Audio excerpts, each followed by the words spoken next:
Şimdiki konuğumuz Steve McCURRY. Kendisini kürsüye davet ediyorum.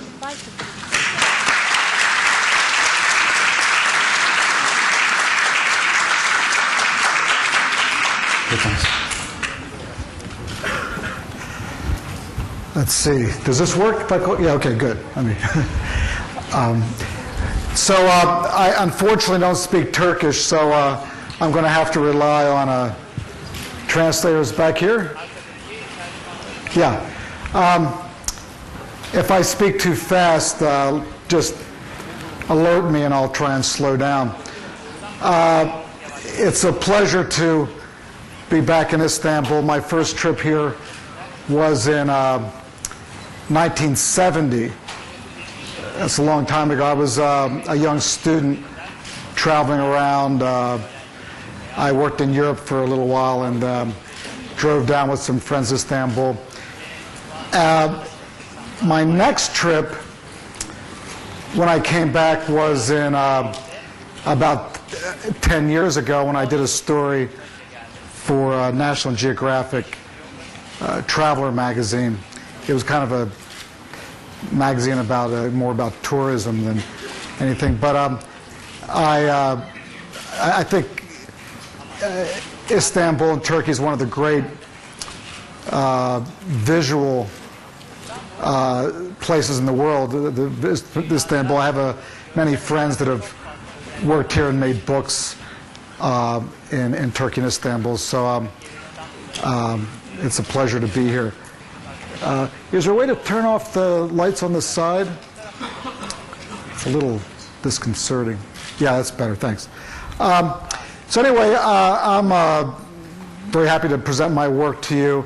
I'm going to talk a little bit about my career at National Geographic, which is continuing, and the stories I've worked on around the world.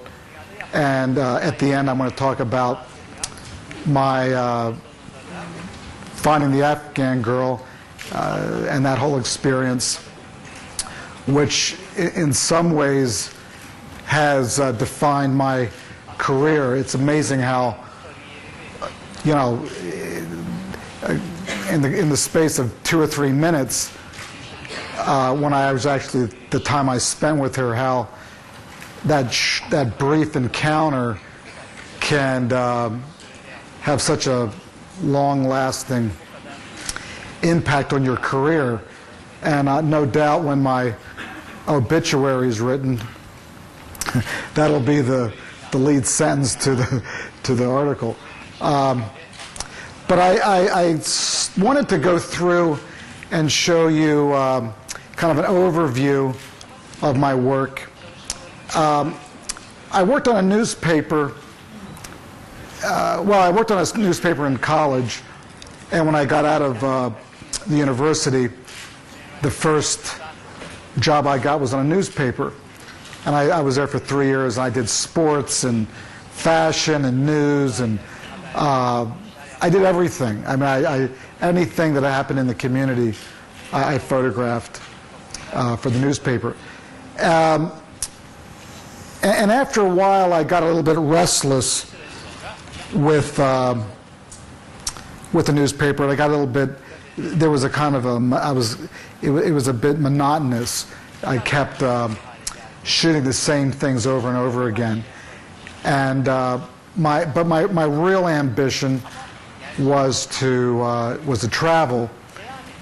And so I saved my money, and I went to India and spent 2 years in India, just literally wandering around.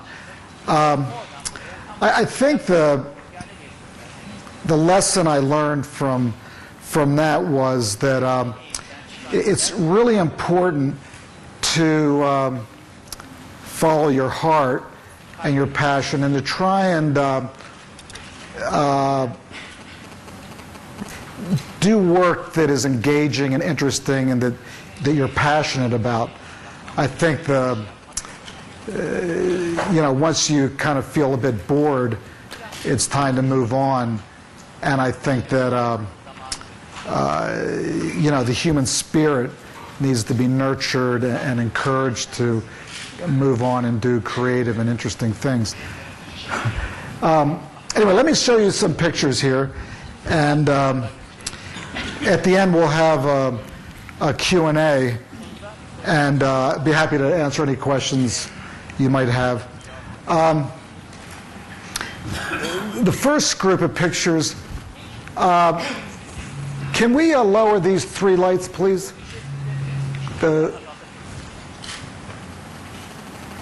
Actually, I don't think we need those lights either, because, in fact, yeah, just bring them down a little bit more. Okay. In fact, since nobody's sitting in this chair, I think we can turn that off. There you go. That's what I'm talking about. Boom. Okay, good. Thank you. Anyway, let me just... I mean, I think as far as photography goes, whether it's in the newspaper or the magazine, the most important thing we can do is try and make pictures that are interesting, that are informative. In journalism, I mean, our main duty and our main purpose, the objective is to tell stories and to inform people about the community that we're living in, the country, the world. But it's important to do it in an interesting, creative, and compelling way.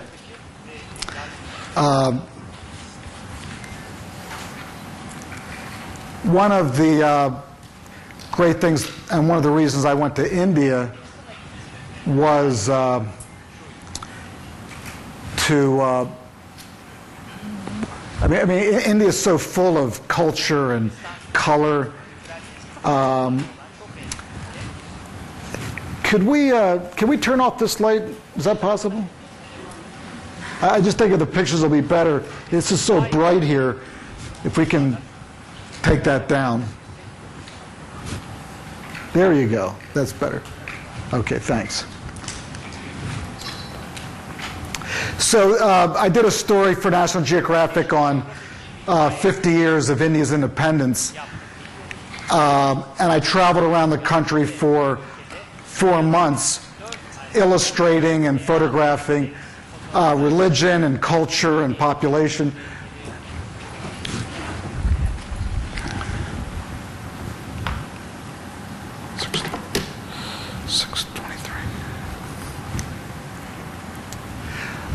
This is one of my favorite pictures, actually. I love the movement and the color and this dust storm, and how you can really feel the dust, and the women are against the tree. This was a story I did on the monsoon. It's a little dark, but I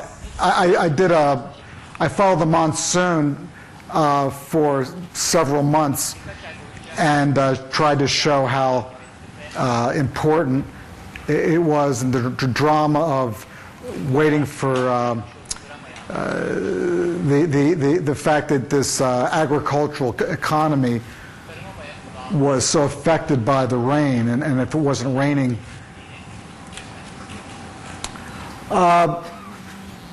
Just a little funny picture on the side. I always try and spend some time trying to find little pictures that it's a funny story. This was a situation where this tailor, this man had a shop, and it was completely destroyed during this flood. So I photographed him coming down the street with his destroyed sewing machine, and it actually ended up on the cover of National Geographic. And the people who manufactured that sewing machine saw their machine on the cover, and actually went back and found this man and gave him a new sewing machine. So it was really kind of wonderful to help this poor guy out. That's a picture of me a long time ago when I had hair.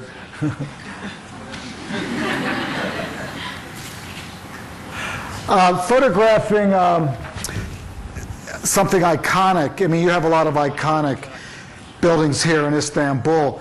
This is the Taj Mahal, and it's a real challenge to try and photograph those places in a new way, in a fresh way. So that's it's another view of the Taj. This picture actually also ended up on the cover of National Geographic, but it's a steam locomotive going past the Taj.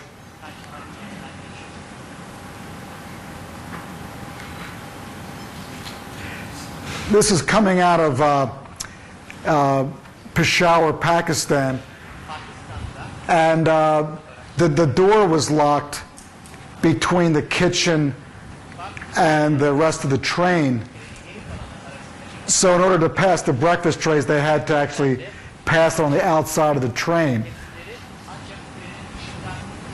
So my assistant held my legs as I leaned out the window, just praying he wouldn't let go of me.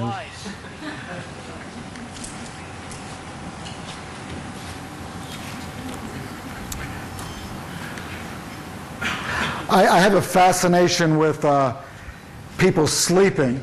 This is a man sleeping in different places in India. And I love the relationship with the poster and these men sleeping.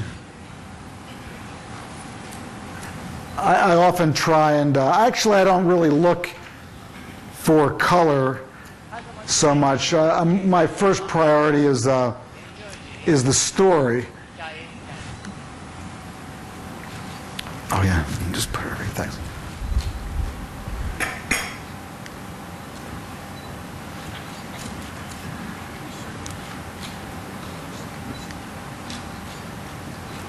A lot of people sleep in India, I guess. No, but I have, if you go on my website, I have people sleeping all over the world. In fact, I would encourage you to check out my website because I have a lot of more pictures on there.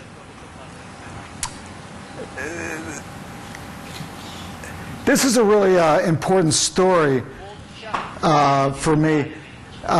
This woman who I became very fascinated with because she had this very difficult condition and she couldn't move very well. But we photographed her and we started talking to her, and we went to her, she invited us to her home, and she turned out to be this really wonderful, giving, she had a wonderful sense of humor, and she had been widowed. She was a widow since she was like 15. So she had this very difficult life. But despite that, she had a really wonderful, giving, generous spirit, which I thought was a real inspiration to me. This is a festival in India, which I actually zeroed in on this one man in the front. I photographed this off the roof of my hotel, and it was just this sea of people. Like, this is actually the largest gathering of humanity anywhere in the world. This is in India during a particular festival.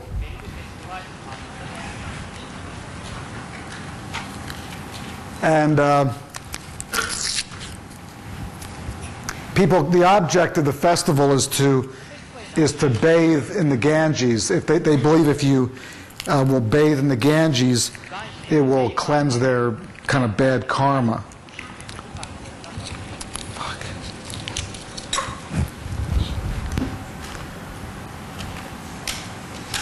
This is a very typical sort of religious holy man in India, and they have this tradition of growing their hair long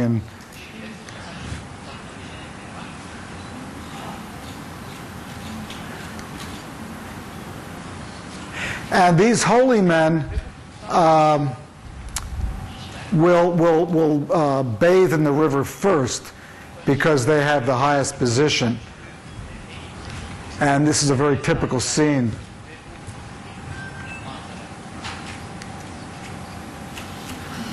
That's me getting a blessing from one of these.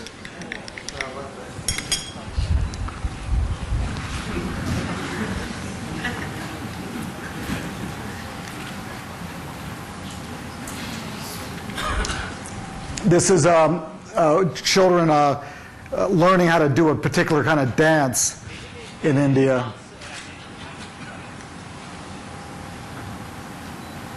It's child labor. And I'm just trying to give you a sense of what kind of fascinated me about India and traveling and you know, just trying to observe this kind of wonderful world that we live in. These are all from various National Geographic assignments. So the woman who won the Nobel Peace Prize some years ago in Burma is Aung San Suu Kyi, who I photographed for the New York Times. Burma is a really rich, visually incredible country with all this kind of wonderful architecture and Buddhist monasteries. These are